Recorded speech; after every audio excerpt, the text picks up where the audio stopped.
Stop. Don't close the screen just yet. Because I need to ask you this. Have you ever looked perfect on the outside while hiding something deep inside? You went to church, you gave donations, you prayed, but inside, there was something you couldn't tell anyone? Today's story is about exactly that, and the end of this story either deeply comforted or completely shattered the majority of those who heard it. Because Padre Pio looked past the money, the fame, and the outward piety and stared straight into the depths of a man's soul, and what he saw made him furious. Are you ready? Then let's begin. This man, who traveled all the way from America to San Giovanni Rotondo, stood out in every possible way. He was sharply dressed. He had servants with him. Before even stepping through the monastery gates, he had left a massive donation, so large that the monks exchanged glances. The man went to church regularly, did charitable works, and those who knew him described him as a model Catholic. From the outside, nothing was missing. He had the appearance of someone truly faithful, truly devoted, and truly close to God. But inside, it was a completely different picture. The man was married. He had been married for years, and for years, without his wife's knowledge, he had been carrying on a forbidden affair with a young woman. He didn't want to end this relationship. He didn't want to let go. But his conscience wouldn't give him peace, and to silence that conscience, a dangerous idea had taken root in his mind. If he could get Padre Pio's blessing, perhaps God would accept this relationship too. Perhaps the approval of a holy saint would provide a sort of divine cover-up. For this man, money had always been a tool. He used money to get the positions he wanted. He used money to build relationships with the people he wanted. He used money to solve his problems, and at some point, perhaps without even realizing it, he began to apply the same logic to God. If I give enough, if I appear enough, if I perform enough religious activities, God will be on my side. This calculation was the inevitable result of a life where money truly solved everything. And there was no one around him to tell him this calculation was wrong, because people didn't say no to him. Because no one tells the truth to someone who has money, because a wealthy person's delusion is met with understanding by everyone around them. But Padre Pio didn't have people like that around him. He didn't see money, or fame, or social status. He only saw the soul. This thought might seem absurd to you. But wait a second, how many people have made a similar calculation in their lives? If I donate enough, God will just turn a blind eye. If I pray enough, I'll balance out this sin. If I go to church and maintain the appearance of a good person, the rot inside me will stay invisible. This was the delusion Padre Pio encountered most often. And the moments he confronted this delusion were the times he was at his harshest. The man waited in the crowd.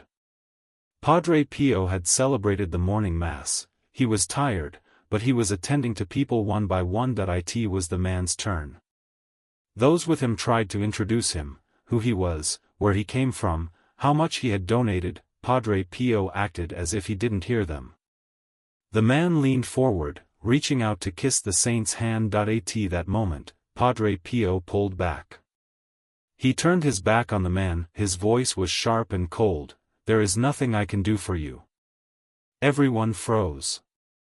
Those nearby tried to understand what was happening. The man flushed, bewildered, not knowing what to say. Padre Pio didn't stop there. He turned and spoke loudly, with a clarity everyone could hear. Why did you bring this man to me? He is trying to buy God's grace with money, but God cannot be bribed. Those who heard those words never forgot them for years. Bribe. Padre Pio had called the donation, the charity, and the outward piety a bribe. Because the intention was a bribe, the man hadn't given to love God, but to silence God. He had used the sacraments to cover his sin, and Padre Pio had seen it in a single glance. The man had never experienced anything like this in his life. His wealth had opened every door for him. His reputation had silenced every criticism. His money had solved every problem. But now, in the courtyard of a monastery, under the eyes of strangers, he stood with all his shields shattered. No one had bowed for his money. No one had stepped forward to protect him. A saint had told him, in front of everyone and without hesitation, what no one had told him for years. And those words pierced him like a sword. Shame leads a person in two directions, either to anger or to an awakening. Some would have walked away from Padre Pio and used that harshness as an excuse. They would say, "A saint can't act like that.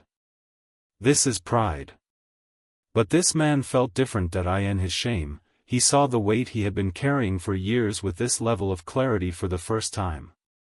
The entire system he had built to deceive himself was demolished with a single sentence, and strangely, within this collapse, there was a small sense of being able to breathe. It was as if the window of a room he had been trapped in for years had suddenly been flung open. The modern world had told this man very different things. Everyone does it. God understands you. The important thing is that your heart is pure. An affair is just an affair, you're not killing anyone. All of these sentences were manufactured to put the conscience to sleep, and he had heard them, repeated them, and tried to believe them. But none of them had worked, because the soul knows the truth. You can deceive yourself, you can deceive others, but you cannot deceive your soul. Padre Pio's words had caused pain because they were true. And things that are true, no matter how much they hurt, find a place within us. The least discussed aspect of this story is his wife. How did she react when the man confessed everything? There is no definitive record. But what is known is this: the man went back, and his wife accepted him. This is no small thing. Someone who has been cheated on for years could easily close the door upon learning the truth, but this woman did not close the door. Perhaps she, too, was someone who felt for years that something was wrong but didn't know what it was. Perhaps the husband's honesty, no matter how late, was an expression of respect. According to Padre Pio's teaching, true repentance involves a reckoning not only with God but also with the people who have been hurt. The man did this. And it was much more than just a religious ritual. When Padre Pio told such stories, he always returned to the same point: God is waiting for you. This sentence sounds simple, but it holds an infinite depth. To wait means to accept. To wait means not giving up yet. To wait means keeping the door open. Padre Pio's rejection of the wealthy man was not an abandonment. That rejection was like an invitation, harsh, painful, but at the same time, honest, and the man accepted that invitation. Late, but he accepted it. Padre Pio used to say it is never too late for God, but it might be too late for you. That's why today, right now, go to that door. Go with your empty hands, with your broken heart. Because what God is waiting for is not your donations, it is you. Those who saw Padre Pio in San Giovanni Rotondo reported this: the saint would look into people's faces and see things. Sometimes he would smile, sometimes he would cry, sometimes he would remain silent, but when he looked at this man's face, he had become furious. And this anger was rare for Padre Pio, because the saint had silently accepted many heavy sinners. He had gently embraced many fallen souls, but the thing in this man was different. It wasn't the sin itself, it was the intention to cover the sin. It was the plan to use God. And that was what Padre Pio could not tolerate, because God is not a tool.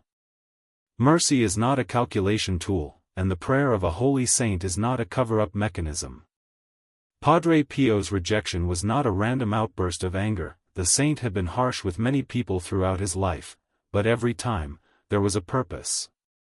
Sweet words sometimes put the soul to sleep. A gentle, "I understand," sometimes creates the ground for a person to stay exactly where they are. But a harsh truth, told to the right person at the right time, can change a lifetime. Padre Pio knew this. And he saw that what the wealthy man needed was not consolation, but a shock. Consolation would have left him where he was. The shock moved him. Sometimes the greatest mercy is the harshest truth. The man left the monastery that day, but those words did not leave him. He couldn't sleep at night. Everything he had suppressed for years began to surface. He looked at his forbidden affair, and for the first time, he saw it without the romance. He looked at his wife, and he finally saw that silent pain in her eyes, the pain he hadn't wanted to see before. He looked at his donations, his church visits, his outward piety, and for the first time, he admitted the emptiness inside them. Padre Pio had rejected him. But that rejection had given him something no one else could, the opportunity to face himself. Weeks passed. The man made a decision that he ended his forbidden affair. It wasn't easy. It wasn't easy to tell that woman, it wasn't easy to break the bonds, it wasn't easy to leave the habits behind. But he did it. Then he turned to his wife. He told her everything he had hidden for years. That wasn't easy either. Perhaps it was even harder, but he did it. And then, he entered a confessional. This time was different. This time, he hid nothing. That he didn't downplay any sin, he didn't brush any of them off by saying, "You already understand." He said everything, in all its weight, exactly as it was. When he came out of the confessional, he was crying, but this crying was different from the cry of shame he had felt before. This was the crying of being freed from a burden, that weight he had carried for years, trying to cover with donations, balance with prayers, and hide with outward piety, was no longer there. Padre Pio had rejected him, but God had accepted him, because this time, the man had truly come. Without money, without calculation, without a cover-up plan, that he had come with his broken and empty hands. And a broken heart that takes refuge in God's mercy opens a door that no donation can ever buy. Padre Pio would emphasize this when telling this story: you cannot deceive God. But God will not deceive you either. He sees you as you are, and he waits anyway. The tension between these two sentences is the essence of Padre Pio's entire teaching. On one side, divine justice, God sees the truth, no cover works. On the other side, divine mercy, God does not close his door even after seeing the truth. But to pass through that door, you must bring your hands empty, not with your donation, but with your heart. If this story made you feel something, a discomfort, a recognition, a feeling of "this applies to me too," that feeling is important. Padre Pio rejected this man in front of everyone because he couldn't reach him any other way. Sometimes the truth doesn't whisper gently, it pierces us by being shouted in a harsh voice, and that voice might hurt us. But not everything that hurts kills us. Sometimes, the thing that hurts is what saves us. If you look good on the outside but are hiding something secret within, there is a reason for you to make a decision today. God already sees you. Your donations didn't impress him, your church visits didn't fool him. But a real turning, a true confession, a genuine change of heart, these are the things God is waiting for, and the same Padre Pio who closed the door to this man is the one who accepts him when the man truly returns to God. Once, Padre Pio was asked this question: which sin do you fear the most? The saint replied, not the sin committed unknowingly, but the sin committed knowingly, with a plan, involving God in that plan, because in the first, there is ignorance, mercy keeps the door open for those who act in ignorance. But in the second, there is consciousness, committing a sin knowingly, willfully, using God's mercy as a tool, that points to the most dangerous state of the soul. This man had done exactly that, and that was why Padre Pio had rejected him. But that same Padre Pio, when the man truly returned, delivered him to God's mercy, because conscious sin can be erased by conscious repentance. What matters is which direction that consciousness is used. Many people who read or hear this story realize this isn't just that man's story. Appearing religious on the outside while living another life on the inside is one of the oldest delusions in human history. Jesus saw the same delusion and spoke his harshest words against it: whitewashed tombs. Centuries later, Padre Pio was saying the same truth again. And this truth is still valid: the person who goes to church but is someone completely different when they return home. The person who prays but lives a life belonging to someone else in their heart, the person who donates but has no room for God inside. If anyone recognizes this portrait, this story was written for them. The conclusion Padre Pio drew from this incident was clear: come before God as you truly are. Not decorated, not cleaned up, not prepared, just as you are. Dirty, tired, ashamed, broken, because God is a doctor, and you don't hide the wound when you go to the doctor. If you hide the wound, you cannot be healed. That if you show the wound, no matter how deep it is, the treatment begins. This man finally showed his wound, and he was healed. This tension between outward piety and internal rot is not just an individual problem. Padre Pio spoke this truth throughout his entire life. The church can be full, but the souls can be empty. Prayers can be long, but hearts can be closed. Donations can be large, but intentions can be dirty. This is why Padre Pio invited people not to outward practices, but to an internal transformation. Practices are important, but they are tools, not the goal, and when tools get in the way of the goal, they cease to be tools, they become obstacles.